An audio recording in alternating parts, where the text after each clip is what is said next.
Adventures of the Son of Man, stories of a Savior, holiness with human hands, treasure for the trader.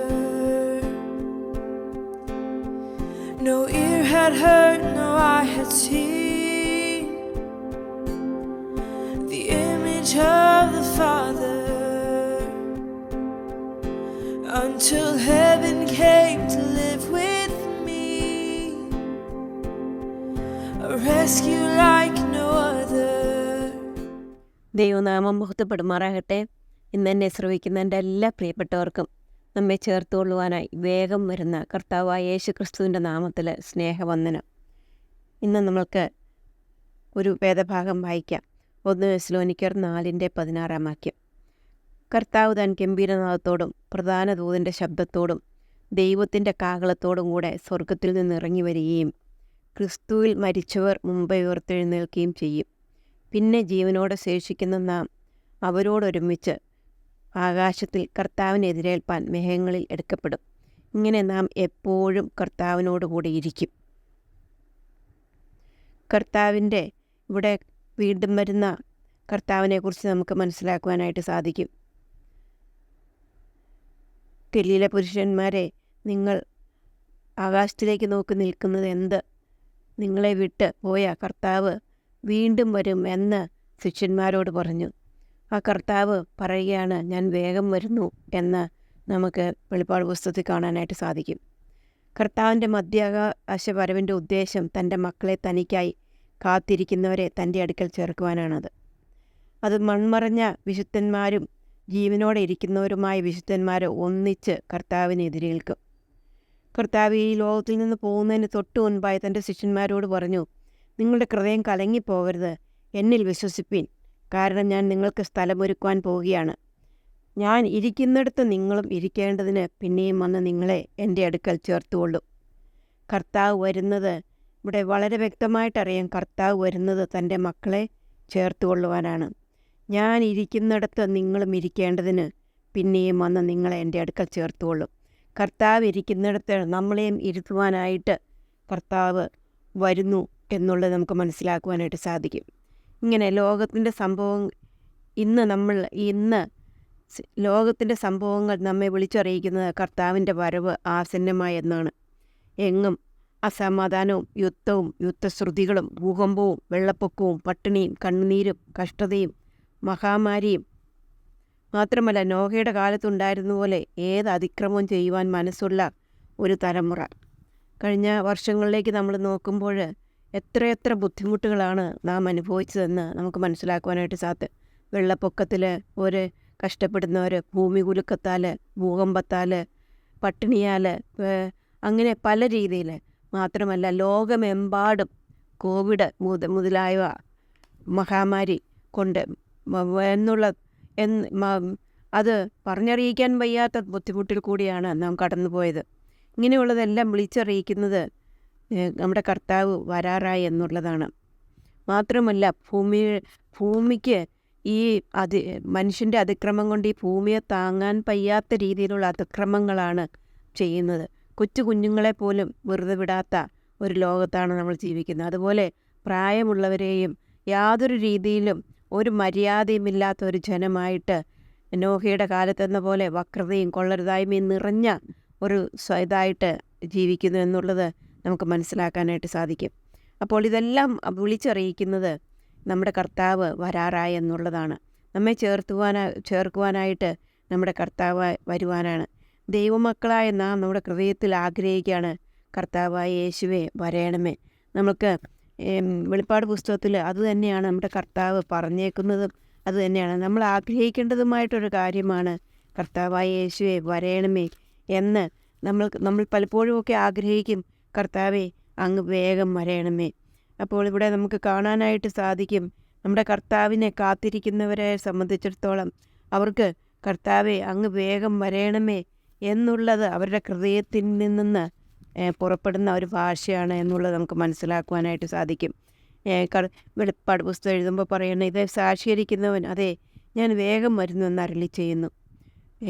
വർഷങ്ങൾ കഴിഞ്ഞു നമ്മുടെ കർത്താവ് ഈ വെളിപ്പാട് നമുക്ക് തന്നിരിക്കുന്നത്. ഇത് സാക്ഷീകരിക്കുന്നവൻ കർത്താവാണ്. അത് പറയുകയാണ്, ഞാൻ വേഗം വരുന്നു എന്ന് അരുളി ചെയ്യുന്നു. അപ്പോൾ കർത്താവിൻ്റെ മക്കളായിട്ടുള്ളവർക്ക് അവരുടെ ആഗ്രഹം ഇതായിരിക്കണം, കർത്താവായ യേശുവേ വരയണമേ, കർത്താവായ യേശുവേ വരയണമേ എന്നാണ്. അങ്ങനെ ഉള്ളിൽ നിറഞ്ഞ് പറയുവാനായിട്ട് പ്രിയ സഹോദരിമാരെ നമുക്ക് സാധിക്കുമോ? കർത്താവെ അങ്ങിങ്ങ് വേഗം വരയണമേ. പലപ്പോഴും കഷ്ടതയും പ്രയാസവും വേദനയും കണ്ണുനീരും ഒക്കെ ഉണ്ടാകുമ്പോൾ നമ്മൾ പറയും, കർത്താവെ ഇങ്ങ് വന്നിരുന്നെങ്കിൽ, എന്നെ അങ്ങ് എടുത്തിരുന്നെങ്കിൽ എന്നൊക്കെ പറയും. എന്നാൽ യഥാർത്ഥമായിട്ട് നമ്മുടെ ജീവിതം ആ കർത്താവ് വരുന്നതിന് റെഡി ആയിട്ടാണോ? നമ്മളിപ്പോൾ ജീവിക്കുന്നത് ഈ പുഴുവും തുരുമ്പും കെടുക്കാതെയും കള്ളന്മാർ തുരന്ന് മോഷ്ടിക്കാതെയും ഇരിക്കുന്ന സ്വർഗരാജ്യത്തിന് വേണ്ടിയാണോ? അതോ നമ്മുടെ ശ്രദ്ധ മുഴുവനും ഈ ലോകത്തിന് വേണ്ടിയാണോ? ഈ ലോകത്തിന് വേണ്ടിയാണ് നാം ജീവിക്കുന്നതെങ്കിൽ നമ്മുടെ മുഴുവൻ സമയവും മുഴുവനും നമ്മുടെ സമ്പാദ്യവും നമ്മുടെ ആരോഗ്യവും നമ്മുടെ കഴിവുകളും എല്ലാം നമുക്ക് ഈ ലോകത്തിന് വേണ്ടിയാണ് നാം ചെലവഴിക്കുന്നതെങ്കിൽ നമുക്ക് പറയാനായിട്ട് സാധിക്കുകയില്ല, കർത്താവെ അങ്ങ് വേഗം വരയണമേ എന്ന്. അങ്ങ് വരയണമേ എന്ന് പോലും പറയാനായിട്ട് നമുക്ക് സാധിക്കുകയില്ലാണ്. എന്നാൽ കർത്താവ് പറയുകയാണ്, 2 പത്രോസിലെ 3:9 വാക്യത്തിൽ കർത്താവ് പറയുകയാണ്, അത് വളരെ പ്രധാനപ്പെട്ടൊരു വാക്യമാണ്. 2 പത്രോസ് 3:9 വാക്യത്തിൽ കർത്താവ് പറയുകയാണ്, ചിലർ താമസം എന്ന് വിചാരിക്കുന്നത് പോലെ കർത്താവ് തൻ്റെ വാഗ്ദത്തം നിവർത്തിപ്പാൻ താമസിക്കുന്നില്ല. ഇത് വളരെ ചിന്തിക്കേണ്ട ഒരു വാക്യമാണ്. നാം ഓർക്കും 2000 വർഷം കഴിഞ്ഞു കർത്താവ് പോയിട്ട്. എല്ലാ തലമുറകളിലുള്ളവരും പറയും, ഭക്തന്മാർ സ്പെഷ്യലി പറയും, കർത്താവ് ഈ തലമുറയിൽ തന്നെ വരും, ഇപ്പോൾ തന്നെ വരും, ഞങ്ങളുടെ ജീവിതത്തിൽ തന്നെ കർത്താവ് വരും. പലരും ആഗ്രഹിക്കുമ്പോൾ പറയാറുണ്ട്, ഞാൻ ജീവിക്കുന്ന ഈ തലമുറയിൽ എൻ്റെ കർത്താവ് വന്നെങ്കിൽ എന്ന് ആഗ്രഹിച്ച് മരിച്ചു പോയിട്ടുള്ള അനേക വിശുദ്ധന്മാരുണ്ട്. അപ്പോൾ ചിലർ വിചാരിക്കും, ഇത് പറഞ്ഞു തുടങ്ങിയിട്ട് മക്കൾ പറയും, അപ്പന്മാരും അമ്മമാരും പറഞ്ഞു തുടങ്ങിയിട്ട് എത്ര നാളായി. അങ്ങനെ തലമുറകൾ എങ്ങനെ വിചാരിക്കും. എന്നാൽ കർത്താവ് പറയുകയാണ്, ചിലർ താമസമെന്ന് വിചാരിക്കുന്ന പോലെ കർത്താവ് തൻ്റെ വാഗ്ദത്തം നിവർത്തിപ്പാൻ താമസിക്കുന്നില്ല. പിന്നെ താമസിക്കുന്നതിൻ്റെ ഒരു കാരണം അവിടെ പറയുന്നുണ്ട്, ആരും നശിച്ചു പോകാതെ എല്ലാവരും മാനസാന്തരപ്പെടുവാൻ അവൻ ഇച്ഛിച്ച് നിങ്ങളോട് ദീർഘക്ഷമ കാണിക്കുന്നതേ ഉള്ളൂ. കർത്താവിൻ്റെ ദിവസമോ കള്ളനെ പോലെ വരും, അന്ന് ആകാശം കൊടും. അപ്പോൾ ഇവിടെ പറയുകയാണ്, നമ്മളോട് കർത്താവ് ദീർഘക്ഷമ കാണിക്കുന്നേ ഉള്ളൂ. കർത്താവിൻ്റെ വരവിന് ഒട്ടും താമസമില്ല എന്നുള്ളത് കാണുവാനായിട്ട് സാധിക്കും. അതുകൊണ്ട് കർത്താവെ, നമ്മൾക്കും കർത്താവിൻ്റെ വരവിനായിട്ട് ഉണരണം. നമ്മളും കാത്ത് പാർക്കണമെന്നുള്ളത് മനസ്സിലാക്കുവാനായിട്ട് സാധിക്കും. പ്രിയ സഹോദരിമാരെ, നമുക്കും പറയാം, കർത്താവ് പറയുകയാണ്, ഇതാ ഞാൻ വേഗം വരുന്നു എന്ന്. നമുക്കും പറയാം, കർത്താവായ യേശുവെ വേഗം വരണമേ. കർത്താവായ യേശു ക്രിസ്തുവിൻ്റെ വരവിൻ്റെ സമയം ആഗതമായതുകൊണ്ട് ദൈവമക്കളായി നാം എപ്പോഴും ഒരുങ്ങിയിരിക്കണം. എങ്ങനെയൊക്കെയാണ് നാം ഒരുങ്ങേണ്ടത് എന്നുള്ളത് ദൈവത്തിൻ്റെ വചനത്തിൽ നിന്ന് ഒന്നാമതായിട്ട് ചില കാര്യങ്ങൾ നമുക്ക് ചിന്തിക്കാം. ഒന്നാമതായിട്ട് നാം ഉണർന്നിരിക്കണം. ഉണർന്നിരിക്കുക എന്ന് പറഞ്ഞാൽ, ഉറക്കത്തിൽ നിന്ന് എഴുന്നേറ്റ് നിൻ്റെ ചാവാറായ ശേഷിപ്പുകളെ ശക്തീകരിച്ച് നീ ഉണരേണ്ട സമയം അതിക്രമിച്ചിരിക്കുന്നു. നാം ഇപ്പോൾ ഉറങ്ങിക്കിടക്കുകയാണോ? കർത്താവിൻ്റെ വരവിനെ നോക്കാതെ ഈ ലോകത്തിൻ്റെ കാര്യങ്ങളിൽ നമ്മുടെ ചിന്ത മുഴുവനായിട്ട് നമ്മൾ കേന്ദ്രീകരിച്ച് ഈ ലോകത്തിൽ ജീവിക്കുവാൻ വേണ്ടി നമ്മൾ ഉറങ്ങിക്കിടക്കുകയാണോ എന്നുള്ളത് പ്രിയ സഹോദരിമാരെ നമുക്ക് ഒന്ന് ചിന്തിക്കാം. എഫെസ്യർ ലേഖനം 5:14 വാക്യത്തിൽ പറയുന്നത്, ഉറങ്ങുന്നവനെ ഉണർന്ന് മരിച്ചവരുടെ ഇടയിൽ നിന്ന് എഴുന്നേൽക്ക, എന്നാൽ ക്രിസ്തു നിൻ്റെ മേൽ പ്രകാശിക്കുമെന്ന് ചൊല്ലുന്നു. ക്രിസ്തുവിൽ പ്രകാശമായിട്ട് ഈ ലോകത്തിൽ നമുക്ക് ജീവിക്കണമെങ്കിൽ നാം ഉറക്കത്തിൽ ജീവിച്ചാൽ സാധിക്കുകയില്ല. നമ്മൾ കിടക്കുന്നത് ഉറക്കത്തിലാണോ അതോ മരിച്ചവരുടെ ഇടയിലാണോ നാം കിടക്കുന്നത്? മരിച്ച അവസ്ഥയിലാണോ? മരിച്ചു കിടക്കുന്നവർക്കൊന്നും ചെയ്യാനായിട്ട് സാധിക്കത്തില്ല. അപ്പോൾ അതുപോലെ തന്നെ മരിച്ച അവസ്ഥയിലാണോ? ഉറങ്ങുന്നവനെ ഉണർന്ന് ഉറങ്ങുന്നവനും മരിച്ചവർ അവസ്ഥയിൽ തന്നെ കിടക്കുകയാണ്, അവനൊന്നും ചെയ്യാനായിട്ട് സാധിക്കത്തില്ല. അതുകൊണ്ട് പ്രിയ സഹോദരിമാരെ, നമുക്ക് ഉണർന്നിരുന്ന് നമ്മുടെ ജീവിതത്തിൽ കർത്താവിനായിട്ട് ചിലത് ചെയ്യുവാനായിട്ട് കർത്താവ് നമ്മളെ സഹായിക്കട്ടെ. അങ്ങനെയെങ്കിൽ ഇവിടെ വെളിപ്പാട് പുസ്തകത്തിൽ 3-ാം അധ്യായത്തിലും അത് തന്നെ പറയുന്നുണ്ട്. അവിടെ പറയുന്നുണ്ട്, വെളിപ്പാട് 3:2 വാക്യത്തിൽ 2-ാം വാക്യത്തിൽ പറയുന്നുണ്ട്, ഉണർന്നു കൊള്ളുക, ചാവാറായുള്ള ശേഷിപ്പുള്ള ശക്തീകരിക്കുക. ഞാൻ നിന്റെ പ്രവൃത്തി എൻ്റെ ദൈവത്തിൻ്റെ സന്നിധിയിൽ പൂർണ്ണതയായി കണ്ടില്ല. ചാവാറായ അവസ്ഥയിൽ ഉണർന്നു കിടക്കുകയാണെങ്കിൽ കർത്താവ് നമ്മുടെ പ്രവൃത്തി അറിയുന്ന കർത്താവ് അത് പൂർണ്ണതയുള്ളതായി കാണുന്നില്ല. അതുകൊണ്ട് നമുക്ക് നമ്മുടെ ചാവാറായുള്ള ശേഷിപ്പുകളെല്ലാം കളഞ്ഞ് നമ്മുടെ അലസതകൾ, നമ്മുടെ ഈ ലോകത്തിലുള്ള ചിന്തകൾ അതെല്ലാം മാറ്റിക്കഴിഞ്ഞിട്ട് കർത്താവിനായിട്ട് പ്രവർത്തിക്കാനായിട്ട് നമുക്ക് ഉണരാം. ഒരു ഡോക്ടർ മയക്കത്തിൽ ഒരു ഹൃദയശാസ്ത്രക്രിയ ചെയ്യുകയാണെങ്കിൽ എന്ത് സംഭവിക്കും പ്രിയ സഹോദരിമാരെ? രക്ഷിക്കാൻ നടത്തിയ ശസ്ത്രക്രിയ രോഗിയുടെ മരണത്തിൽ അവസാനിക്കും. അതുപോലെ മറ്റുള്ളവരുടെ ഹൃദയത്തെ രൂപാന്തരപ്പെടുത്തുവാൻ സുവിശേഷം പറയുവാൻ പരമേൽപ്പിച്ച നാം ഉറങ്ങിയാൽ അനേകരുടെ പാപ മരണത്തിന് അത് കാരണമാകും. കർത്താവ് പറയുന്നുണ്ടല്ലോ, നാം നമ്മുടെ സമയം തക്കത്തിൽ ഉപയോഗിച്ചുകൊണ്ട് മറ്റുള്ളവരോട് സുവിശേഷം പറയുക എന്നുള്ളത്. അതുകൊണ്ട് നമുക്ക് ഉണരാം. കർത്താവ് പറയുകയാണ്, എൻ്റെ വരവ് താമസിക്കുന്നതിൻ്റെ കാരണം ആരും നശിച്ചു പോകാതെ എല്ലാവരും മാനസാന്തരപ്പെടുവാനാണ്. ഇപ്പം എത്ര പ്രധാനപ്പെട്ട ഒരു കാര്യമാണ് എല്ലാവരും മാനസാന്തരപ്പെടണമെന്നുള്ളത്. അതുകൊണ്ട് നമ്മളെ സംബന്ധിച്ചിടത്തോളം ഈ ലോകത്തിൽ നമ്മൾ ഭൂലോകത്തിലൊക്കെയും പോയി, ലാസ്റ്റിൽ കർത്താവ് പറഞ്ഞതാണ്, നിങ്ങൾ ഭൂലോകത്തിലൊക്കെയും പോയി സകല സൃഷ്ടികളോടും സുവിശേഷം അറിയിക്കുക, അവരെ വിശ്വസിക്കുന്നവരെ പിതാവിൻ്റെ പുത്രൻ്റെ നാമത്തിൽ സ്നാനപ്പെടുത്തുക എന്നുള്ളത് കർത്താവ് പറഞ്ഞ ഒരു കൽപ്പനയാണ്. അതുകൊണ്ട് നമുക്ക് മാത്രമല്ല, കർത്താവ് വരവിൻ്റെ താമസം ഇന്ന് എന്തുകൊണ്ടാണെന്ന് വെച്ചാൽ മറ്റുള്ളവർ മാനസാന്തരപ്പെടുവാൻ വേണ്ടിയാണ്, മറ്റുള്ളവർ രക്ഷിക്കപ്പെടുവാനാണ്. ഇതാ ലോകത്തിൻ്റെ പാപത്തെ ചുമക്കുന്ന ദൈവത്തിൻ്റെ കുഞ്ഞാടായിട്ട് ഈ ലോകത്തിലേക്ക് കർത്താവ് വന്നു. വെറുതെ അല്ല കർത്താവ് വന്നത്. ഈ സ്വർഗത്തിലെ സകല സന്തോഷത്തിലും ആനന്ദത്തിലും വീഴുന്ന കർത്താവ് മനുഷ്യനെ സ്നേഹിച്ച്, നമ്മെ സ്നേഹിച്ച് ഈ ലോകത്തിലേക്ക് വന്നു നമുക്ക് വേണ്ടി ക്രൂശിൽ മരിച്ചു. അവനെ കണ്ടാൽ ആളല്ല എന്ന് തോന്നുമാറ് അവൻ നമുക്ക് വേണ്ടി ആയിത്തീർന്നു. അവൻ്റെ മുഖത്ത് തുപ്പി, അവൻ്റെ രോമകൂപങ്ങൾ വലിച്ചു പറിച്ചു, അവനെ നിന്ദിച്ച ശേഷം എന്നാണ് നാം വായിക്കുന്നത്. അവൻ്റെ പുറത്തൊഴുകാർ ഒഴിവുചാലുകൾ പോലെ നീളത്തിൽ കീറി. അങ്ങനെ 33 വയസ്സായ ഒരു വ്യക്തിയെ കണ്ടാൽ ഒരു മനുഷ്യനല്ല എന്ന് തോന്നുമാറ് അവനായിത്തീർന്നത് അവൻ മറ്റുള്ളവരെ രക്ഷിക്കുന്നതിന് വേണ്ടിയാണ്. ഇതാ ലോകത്തിൻ്റെ പാപത്തെ ചുമക്കുന്ന കർത്താവായിട്ട് വന്നു. നമ്മൾ കർത്താവിൽ വിശ്വസിച്ചുകൊണ്ട് നമ്മുടെ പാപങ്ങൾ കർത്താവിൽ ഇട്ടുകൊടുത്താൽ നാം രക്ഷിക്കപ്പെടും, ദൈവത്തിൻ്റെ മക്കളാകും. ദൈവവും നമ്മുടെ പാപങ്ങളെ ഏറ്റുപറഞ്ഞ് മാനസാന്തരപ്പെട്ട് കർത്താവിനെ ഏകദൈവവും ഏകരക്ഷകനുമായിട്ട് സ്വീകരിക്കുമ്പോൾ നാം ദൈവത്തിൻ്റെ മക്കളായിട്ട് തീരും. പ്രിയ സഹോദരിമാരെ, ഇത് മറ്റുള്ളവരോട് പറയാനുള്ള ദൗത്യമാണ് നമ്മളെ ഏൽപ്പിച്ചിരിക്കുന്നതാണ്. അങ്ങനെ മറ്റുള്ളവർ രക്ഷിക്കപ്പെടാത്തതിൻ്റെ കാരണം കൊണ്ടാണ്, മറ്റുള്ളവർ മാനസാന്തരപ്പെടാത്തതിൻ്റെ കാരണം കൊണ്ടാണ് തൻ്റെ വരവ് താമസിക്കുന്നത് എന്നുള്ളത് ഇവിടെ ദൈവത്തിൻ്റെ വചനം പറയുന്നുണ്ട്. അത് പത്രോസിൽ വായിച്ചതാണ്. ദൈവം പറയുകയാണ്, ചിലർ രക്ഷിക്കപ്പെടണം, ചിലർ മാനസാന്തരപ്പെടണം എന്നുള്ളത് കൊണ്ടാണ് ഞാൻ താമസിക്കുന്നതെന്ത്. അപ്പോൾ കർത്താവ് താമസിക്കുന്നതിൻ്റെ കാരണം നാം ആണ് എന്ന് നമുക്ക് മനസ്സിലാക്കുവാനായിട്ട് സാധിക്കും. നാം ഉറങ്ങിക്കിടക്കുകയാണ്. നമ്മുടെ ജോലി നാം ചെയ്യാത്തവരായിട്ട് നാം ഉറങ്ങിക്കിടക്കുന്നത് കൊണ്ട് നാം കർത്താവിൻ്റെ സുവിശേഷം മറ്റുള്ളവരോട് പറയുന്നില്ല. കർത്താവിന് വേണമെങ്കിൽ ദൂതന്മാരെ ഏൽപ്പിക്കാമായിരുന്നു ഈ സുവിശേഷം പറയുവാനായിട്ട്. എന്നാൽ വെറും പൊടികളായ വെറും കർത്താവ് മനുഷ്യരെയാണ് ആ ദൗത്യം ഏൽപ്പിച്ചതെന്ന് മനസ്സിലാക്കുവാനായിട്ട് സാധിക്കും. അതുകൊണ്ട് തന്നെ പ്രിയ സഹോദരിമാരെ, പ്രിയ ദൈവമക്കളെ, നമ്മളെ ഏൽപ്പിച്ചിരിക്കുന്നത് കർത്താവിൻ്റെ സുവിശേഷം മറ്റുള്ളവരോട് പറയാനാണ്. അത് പുരുഷന്മാരെ തന്നെയല്ല, സ്ത്രീകളെയും കർത്താവ് ഏൽപ്പിച്ചിരിക്കുന്നത് മറ്റുള്ളവരോട് ദൈവത്തിൻ്റെ വചനം ഘോഷിക്കുവാനാണ് എന്ന് ദൈവത്തിൻ്റെ വചനം വ്യക്തമായിട്ട് പറയുന്നുണ്ട്.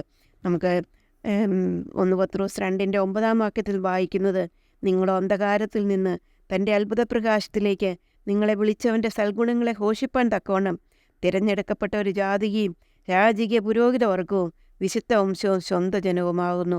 മുമ്പേ നിങ്ങൾ ജനമല്ലാത്തവർ ഇപ്പോഴോ ദൈവത്തിൻ്റെ ജനം, കരുണ ലഭിക്കാത്തവർ ഇപ്പോഴോ കരുണ ലഭിച്ചവർ തന്നെ. നമ്മളെ ദൈവം ജനമായിട്ട് തിരഞ്ഞെടുത്തത്, പുരോഹിത വർഗമായിട്ട് തിരഞ്ഞെടുത്തത്, വിശുദ്ധ വംശമായിട്ട് തിരഞ്ഞെടുത്തത്, രാജകീയ പുരോഹിത വർഗമായിട്ട് ദൈവം തിരഞ്ഞെടുത്തത് വെറുതെയല്ല സഹോദരിമാരെ. നമ്മളെ അന്ധകാരത്തിൽ നിന്ന് വിളിച്ച നമ്മുടെ കർത്താവിൻ്റെ സൽഗുണങ്ങളെ ഘോഷിപ്പാനാണ്. അത് ഘോഷിക്കാതെയായിട്ട് നമ്മൾ അലസരായിട്ട് നിൽക്കുന്നത് കൊണ്ടാണ്, നമ്മൾ ഉറങ്ങിക്കിടക്കുന്നത് കൊണ്ടാണ് കർത്താവിൻ്റെ വരവ് താമസിക്കുന്നതെന്ന് നമുക്കിവിടെ കാണുവാനായിട്ട് സാധിക്കും. ആ അധ്യായത്തിൽ തന്നെയാണ്, 2 പത്രോസിൽ തന്നെയാണ് കർത്താവ് പറയുന്നത്, ചിലർ താമസമെന്ന് വിചാരിക്കുന്നത് പോലെ കർത്താവ് തൻ്റെ വാഗ്ദത്തം നിവർത്തിപ്പാൻ താമസിക്കുന്നില്ല. ആരും നശിച്ചു പോകാതെ എല്ലാവരും മാനസാന്തരപ്പെടുവാനായി അവൻ ഇച്ഛിച്ച് നിങ്ങളോട് ദീർഘക്ഷമ കാണിക്കുന്നതേ ഉള്ളൂ.